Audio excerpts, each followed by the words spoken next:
오늘 이 시간에 우리 같이 말씀을 교독하도록 하겠습니다. 오늘 하나님께 주신 말씀은 사무엘상 17장 41절에서 45절까지의 말씀입니다. 제가 한 절, 우리 성도님들이 한 절 같이 교독하도록 하겠습니다. 블레셋 사람이 방패든 사람을 앞세우고 다윗에게로 점점 가까이 나아가니라. 42절 시작.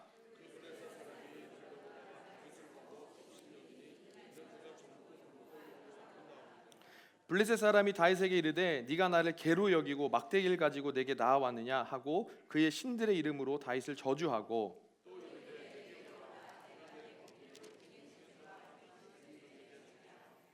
우리 다 같이 합독하시겠습니다. 다윗이 블레셋 사람에게 이르되 너는 칼과 창과 단창으로 내게 나아오거니와 나는 만군의 여호와 이름으로 곧 내가 모욕하는 이스라엘 군대의 하나님의 이름으로 내게 나아가노라. 아멘. 아멘. 네, 오늘 저희 담임 목사님께서 부재하시기 때문에 부족하지만 제가 이 자리에 서서 또 말씀을 나누게 되었습니다. 또 하나님의 또 은혜가 이곳 가운데 가득하기를 간절히 기도합니다. 오늘 이 시간에 저는 고정관념 밖에 계신 하나님, 고정관념 밖에 계신 하나님이란 제목으로 오늘 같이 말씀을 나누기 원합니다. 여러분 이제 올림픽을 한 번쯤 다 보셨을 거예요. 그리고 체육 시간에 예전에 막 이렇게 육상도 하시고 그랬던 경험이 아마 어릴 적에 있을 겁니다. 저도 옛날에 중학교 때까지 육상 선수였습니다. 성남시 100m, 200m 대표였는데 보기보다 제가 빨라요. 정말 빠릅니다. 자, 근데 제 친구들 중에 투포환을 던지는 친구도 있었고, 그 다음에 막 오래 달리는 친구도 있었어요. 특별히 높이뛰기를 굉장히 잘하는 친구가 있었습니다.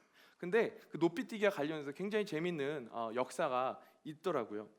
1900년대에는 이제 어떤 도구를 쓰지 않는 높이뛰기 세계 신기록이 1m 97cm였다고 했습니다. 사람들은 이것이 인간의 한계라고 생각했는데 그 당시에 사람들이 뛰는 방법은 우리 체육 시간에 한 번씩 다 높이뛰기 해보셨죠? 달려가다가 그냥 앞으로 딱 점프해가지고 넘는 거.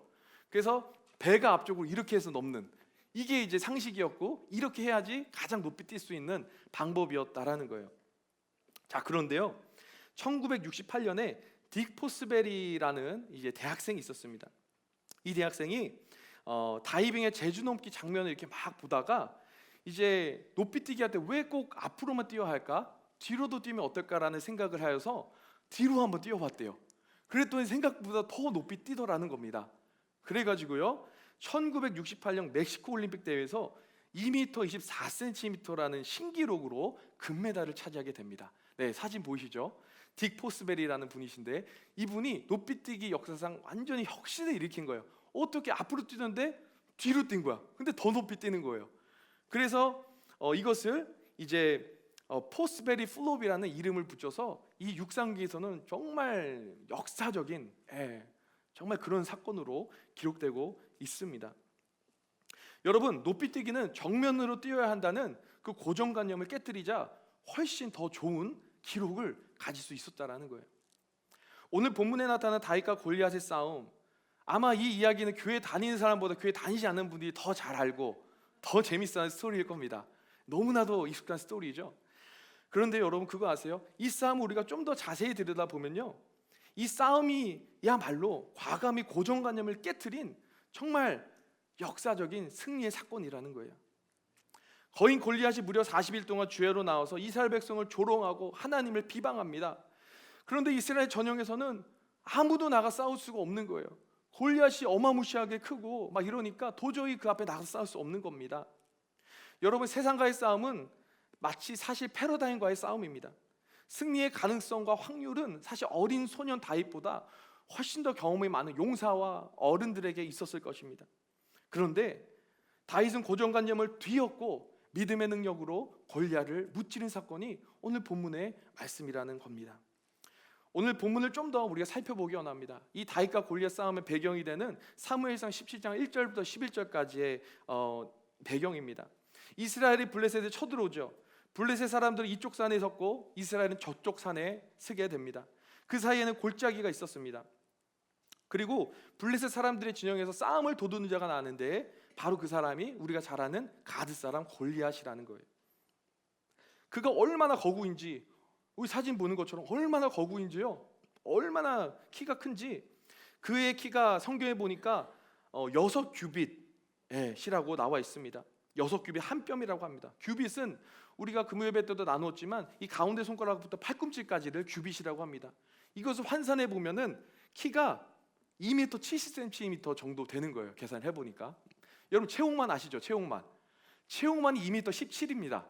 체육만보다 50cm 더 크다 생각하시면 돼요. 엄청 크지 않습니까? 거기다가 이것뿐만 아닙니까? 거기에 갑옷의 무게만 놋 5,000세겔이래요. 이거 다시 계산해보니까 57kg입니다. 그의 다리에는 놋 각반을 찾고 어깨 사이에는 놋 단창을 메었습니다. 그리고 이 창이 600세겔인데 계산해보니까 7.5kg이에요. 이 창 하나가. 그리고 외치는 거예요. 그가 나와 싸워서 나를 죽이면 우리가 너의 종이 되겠고 만일 내가 이겨 그를 죽이면 너희가 우리의 종이 되어 우리를 섬길 것이다. 그러자 사울과 온 이스라엘 백성들은 이 골리앗의 이 선포 앞에 다들 벌벌 떨면서 두려워하고 있는 겁니다. 근데 여러분 여기에 나타난 사무엘상 17장 12절부터 40절의 배경을 보면 다윗은 그저 아버지 심부름을 하며 형들에게 음식을 배달하는 역할을 했었을 뿐입니다. 그런데 다윗이 왔다 갔다 하다가 골리앗이 하나님을 모욕하는 소리를 듣게 된 거예요. 그리고는 너무 열이 받는 거야. 어떻게 내가 섬기는 만군의 여호와 하나님을 저렇게 모욕할 수가 있을까? 그래서 사울에게 가서 사울 왕이시여 내가 가서 저 블레셋 사람과 싸우겠습니다 라고 얘기를 해요. 사울이 아마 어이가 없었을 거죠. 이스라엘의 그 수많은 용사들도 나서지 못하는데 그래서 사울이 좀 순화해서 다윗에게 이렇게 말씀하고 있습니다. 17장 33절입니다. 사울이 다윗에게 이르되 네가 가서 저 블레셋 사람과 싸우기에 능치 못하리니 너는 소년이요 그는 어려서부터 용사임이라 라고 이야기를 하는 거예요. 그러자 다윗은 다시 자신의 아버지의 양을 지킬 때의 경험을 이야기를 해줘요. 사울 왕이시여 주의 종이 아버지의 양을 지킬 때 사자나 곰이 와서 양떼에서 새끼를 물어가면 제가 따라가서 그것을 치고 그 입에서 새끼를 제가 구원해 오지 않았습니까? 사울 왕이시여 주의 이 종이 사자와 곰도 쳤은즉 이 살아계시는 하나님의 군대를 모욕한 이 할례받지 않 이 블레셋 사람을 못 치겠습니까? 전능하신 엘샤다이 여호와께서 나를 사자의 발톱과 곰의 발톱에서 건져냈었은즉 이 블레셋 사람의 손에서 나를 건져낼 겁니다 라고 멋진 믿음의 선포를 하는 거예요. 그러자 사울도 이쯤 되니까 이 다윗의 용단에 막 너무 이제 감동이 되었는지 이제 그럼 다윗을 이제 출정시킬 준비를 하는데요. 당연히 어린 소년에게 사울은 어떻게 해요? 자신의 갑옷을 벗어서 주고요. 또 노트구를 또 씌워주고요. 또 갑옷을 입혀줍니다. 근데 문제가 발생해요. 다윗이 칼을 군복위에 차고는 걸어보지만 그 어린 다윗이 그 정말 용맹스러운 장수가 매는 갑옷을 메고 칼을 차고 하니까 뒤뚱뒤뚱거리며 걸을 수 있는 것조차 힘든 거예요. 그래가지고 다윗이 이제는 이 전쟁에 나가기 위해서 이게 도저히 익숙지가 않으니까 그런 것들을 다 벗어던져 버리고 예전에 맹수들을 내쫓던 자기에게는 너무나도 익숙했던 막대기 하나와 물맷돌 5개만을 챙기고 이제 나가게 됩니다. 물맷돌 크기는 테니스공 사이즈 정도 된다라고 많은 사람들이 이야기를 합니다. 여러분 전쟁에 나섰는데 막대기 하나와 물맷돌 5개가 무슨 말입니까? 아까 골리앗 보셨죠? 이렇게 엄청난 무장을 하고 있는데 다윗은 그저 막대기 하나 들고 나가 싸우겠다라는 거예요. 객관적으로 보면 이건 상식적이지가 않은 거예요. 이거는 도저히 상상할 수가 없는 일인 거예요. 어떻게 그런 모습으로 전쟁에 나가느냐라는 겁니다.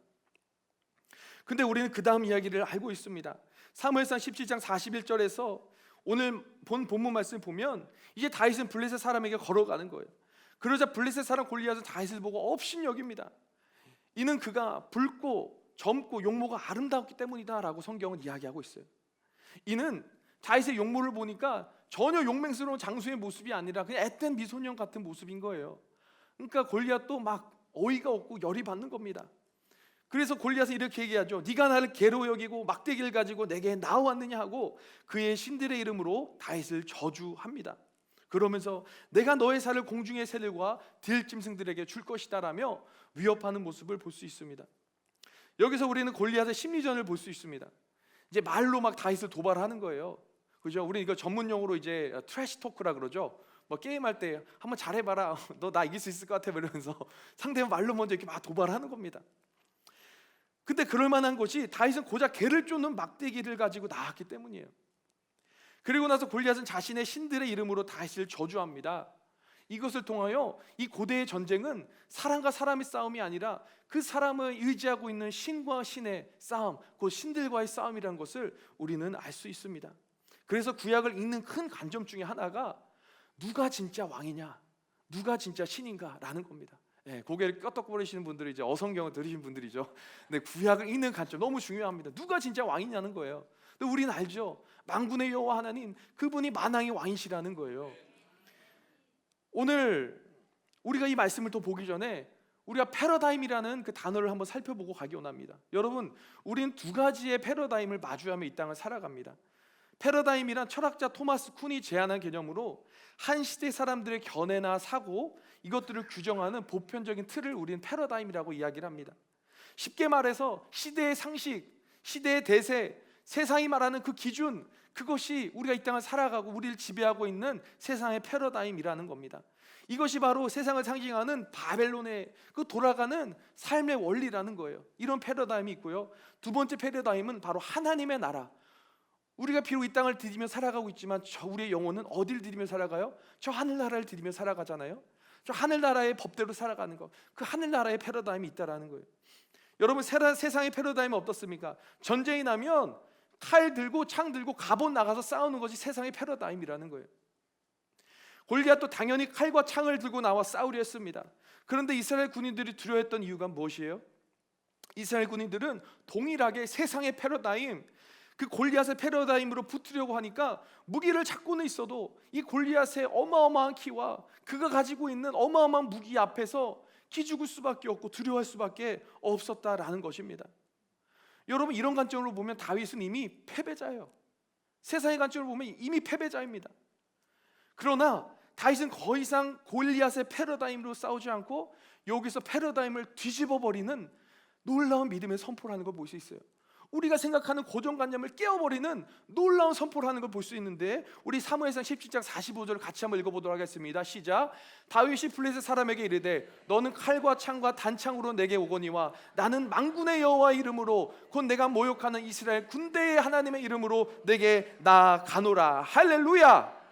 이러한 용단이 다윗에게 있었다라는 거예요. 칼과 창과 단창은 없지만 나에게 만군의 여호와의 이름이 있다라는 겁니다. 그러면서 골리앗의 무기는 칼과 창과 단창입니다. 여기서 칼과 창과 단창은 모든 종류의 무기를 이야기를 합니다. 세상에서 할 수 있는 모든 스펙, 모든 degrees, every degrees, 그리고 모든 돈, money, 그리고 relationship, politics, everything. 이것이 어떻게 보면 우리가 이 삶을 살아가는, 순응하며 살아가는 삶의 패러다임이고, 그거를 잘해야 우리가 높은 자리에 올라갈 수 있고 행복하다라고 이야기하는 바벨론이 이야기하는 삶의 규정 방식이라는 거예요.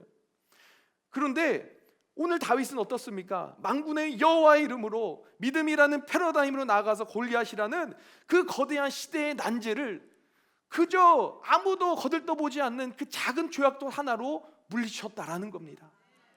여러분, 오늘 17장 47절 이렇게 얘기해요. 또 여호와의 구원하심이 칼과 창이 있지 아니함을 이 무리에게 알게 하리라. 전쟁은 여호와께 속한 것인즉 그가 너희를 우리 손에 붙이시리라. 여러분, 전쟁은 우리 여호와 하나님께 속한 것인 줄 믿습니다.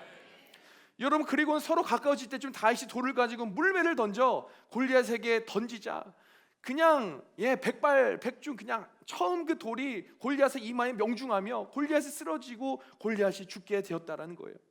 골리앗같이 이렇게 큰 문제는 화려하고 낯선 무기들이 해결해 줄 거라고 생각하는 것이 사실은 저와 여러분들의 삶이 계속 얘기하는 패러다임이고, 사실 그게 상식이고 그게 맞는 얘기라는 겁니다. 하지만 하나님의 역사는 그렇지 않다라는 거예요. 여러분, 이 고정관념 안에만 갇혔다면 다윗은 하나님의 역사를 보지 못했을 겁니다. 그러나 그 고정관념 밖에 나오니까, 그 패러다임을 뒤집어 버리니까 아무도 거들떠보지 않는 이 어린 소년, 아무도 거들떠보지 않는 이 강가의 돌멩이 하나가 이 시대의 난제를 풀어버렸다라는 거예요. 이러한 싸움에서 세상의 고정관념 안에 갇혀 빠져나오지 못하는 우리의 모습이 있을 수 있다는 겁니다. 오늘 이 아침에 나는 과연 어떤 패러다임으로, 어떤 삶의 원리로 이 땅을 살아가고 있는가, 우리가 한번 고민해 보기를 바랍니다.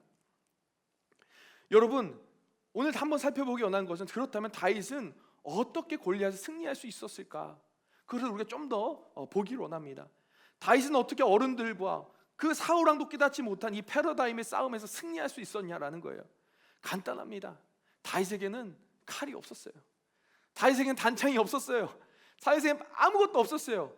그러나 다윗에게 있었던 한 가지, 만군의 여호와 이름은 있었다라는 겁니다. 여러분, 이거예요. 나는 하나님의 이름이 무기다 라고 할 수 있었던 이유는 어차피 그가 의지할 칼도 없었고, 그가 의지할 방패도 없었고, 그가 의지할 세상에서 이것이 있어야 성공한다라는 그 기준에 합당할 만한 그 썸띵이 아무것도 없었다라는 겁니다.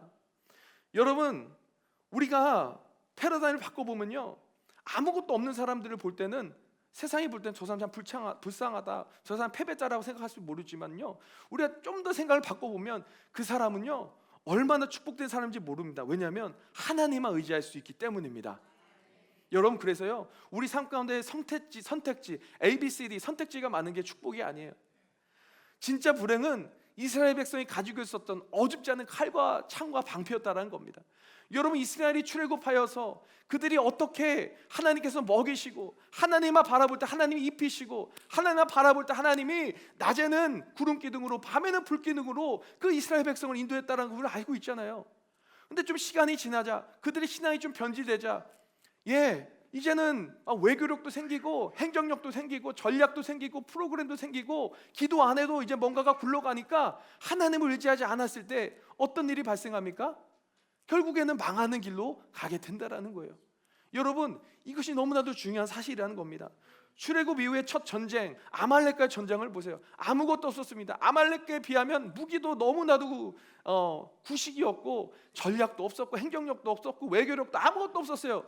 그러나 모세가 산에 올라가 손을 들고 이스라엘 위해 기도했을 때 하나님은 이스라엘을 이기게 하셨다라는 겁니다.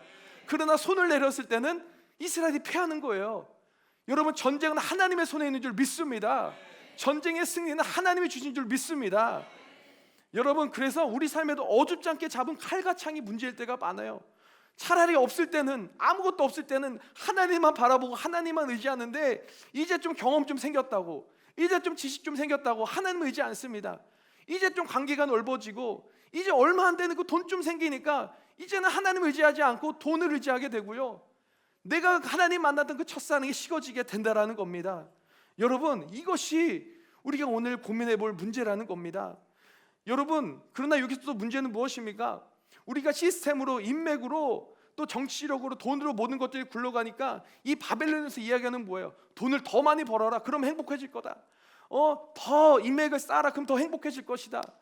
더 너의 어떤 명예를 높여라, 그럼 너가 더 높은 자리에 올라갈 것이다. 그것이 행복이다라고 바벨론은 계속해서 그러한 패러다임을 우리를 미혹하지만, 그러나 우리는 그 끝을 알아요. 우리는 그 결말을 알아요. 결국에는 그 인생의 끝이 어디입니까? 이 쳇바퀴 안에, 바벨론의 쳇바퀴 안에 있으면 평생 바벨론의 노예로 살아가다가 결국에는 비참하게 그 인생을 맞이할 수밖에 없는 것이 이 세상에서 우리에게 유혹하고 있는 패러다임의 미혹이라는 겁니다. 오늘 영의 길을 열어, 영의 눈을 열어, 이러한 영적인 원리를 깨닫게 되기를 주님 예수 그리스도의 이름으로 간절히 축복합니다. 여러분, 그래서 진짜 은혜는 무엇이에요? 진짜 은혜는 어줍지 않게 갖고 있는 나의 경험, 지식, 돈, 직위, 명예, 이것이 아니라 결핍이라는 거예요. 사람들은 결핍을 싫어해요. 부족한 걸 싫어해요. 쌓아두려고 해요. 그것이 우리 인간의 모습입니다. 그러나 여러분, 이 시간에 관계가 깨졌습니까? 물질에 문제가 생겼습니까? 아니면 문제 앞에서 자신이 너무나도 초라하게 보입니까? 축하드립니다. 할렐루야. 고난과 아픔, 불만족스럽고 결핍되는 어려움들은 오히려 나의 평탄하고 이 컴포트 존, 아무것도 결핍이 없는, 더 이상 하나님 바라볼 필요가 없는 그런 상황 가운데 있는 것보다 내가 하나님을 의지할 수 있기 때문에 그것이 어마어마한 축복이라는 거예요. 여러분, 고난 가운데 있습니까? 아픔 가운데 있습니까? 축하드립니다. 이제는 하나님을 바라볼 기회입니다. 하나님의 전능하신 손을 경험할 기회라는 거예요. 여러분, 제가 아내를 아주 힘겹게 만났습니다. 제가 이제 아틀란타에서 이제 공부를 할 때 목사님이, 이제 제가 기숙사에서 이제 같이 룸메였던 목사님, 저에게 한 자매를 소개시켜 준다고 합니다. 근데 이제 한국을 나가야 되는데요. 왜냐면 그 자매 한국에 있기 때문에. 그래서 방학 때 한국을 잠시 나갑니다. 그래서 이제 전문적인 용어로 소개팅 날짜를 잡았어요. 당일입니다. 이제 좀 때도 벗고 목욕탕도 갔다 오고 이제 나름대로 이제 꾸몄어요. 이제 나가서 만나야지 했는데, 갑자기 전화 한 통이 오면서 그 중매주임 목사님 저에게 그러는 거예요.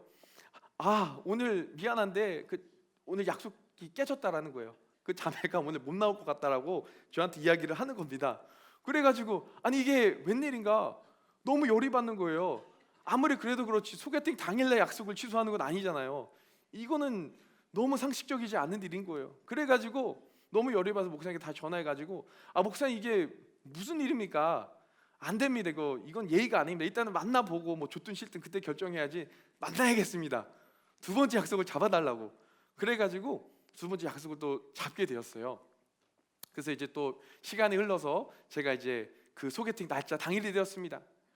근데 아니나 다를까 또 전화 한 통이 옵니다. 전도사님 죄송해요.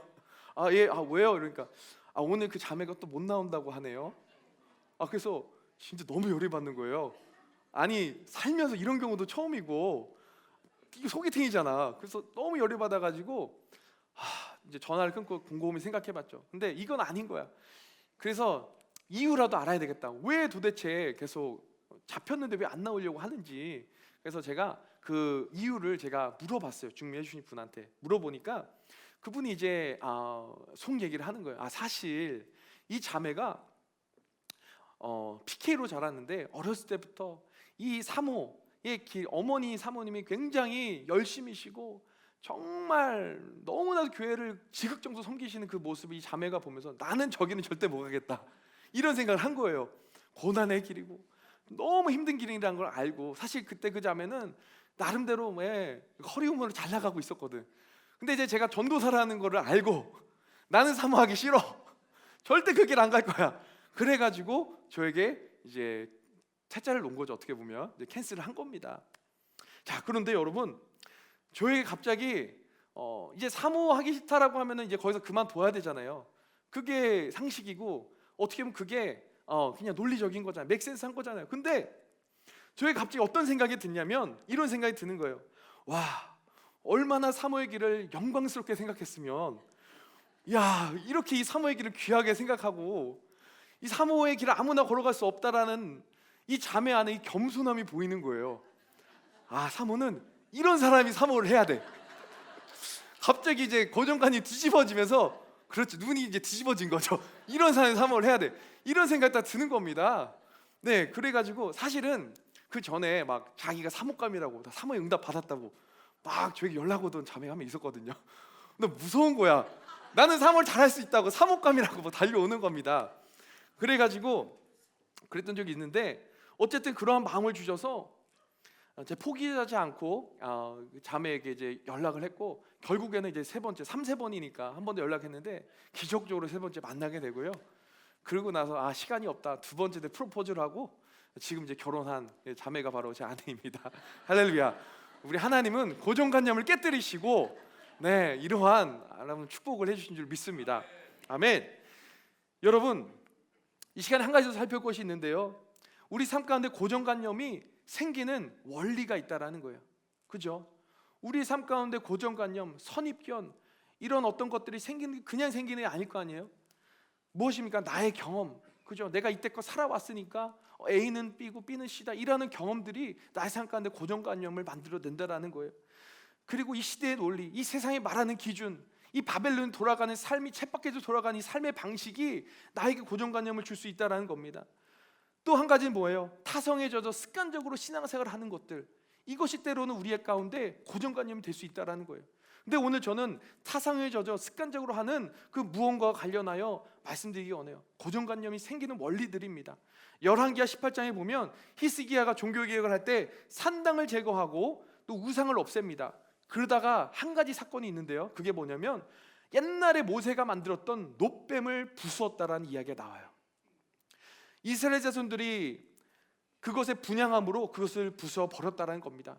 우리가 잠깐 역사를 살펴보면 이 놋뱀은요 민수기 21장에 나옵니다. 출애굽하여 광야를 지나던 이스라엘 백성이 계속 하나님께 불평하고 원망하다가 하나님께서 보내신 불뱀에 물려 죽어갈 때 하나님께서 이제 모세에게 말씀하시는 거예요. 이 놋뱀을 장대 높이 달아서 이 놋뱀을 쳐다보는 사람들은 살 것이다. 그래서 민수기 21장에 보면 모세가 놋뱀을 만들어 장대 위에 다니 뱀에게 물린 자가 놋뱀을 쳐다본즉 모두 살더라. 이러한 은혜가 있었다라는 겁니다. 여러분 근데 여기서 중요한 건 뭐냐면 죽어 마땅한 그들을 살린 이 장대 높이 달린 놋뱀은 사실 십자가에 달리신 예수 그리스도를 예표하고 있었어요.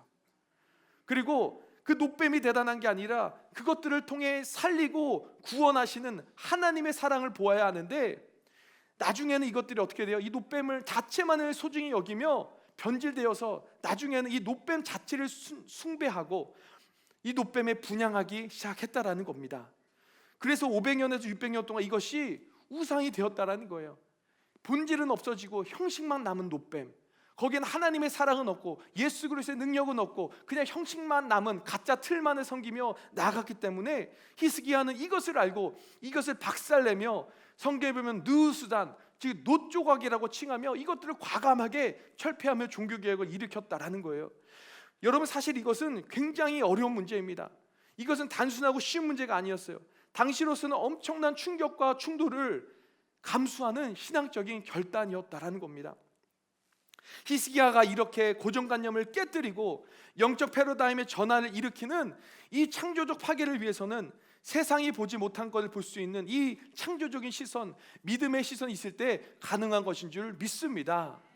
오늘 이 아침에 우리가 한번 살펴보기 원합니다. 내 안에도 노뱀이 있지는 않았는지 우리가 살펴보기 원해요. 그저 주일이니까 예배하러 나오고 기도하면 응답해 주신다니까 기도하고 매일 불렀던 찬양이니까 그저 입술을 벌려 찬양하는 거예요. 그러나 오늘 이 아침 우리가 다시 한번 살펴보기 원합니다.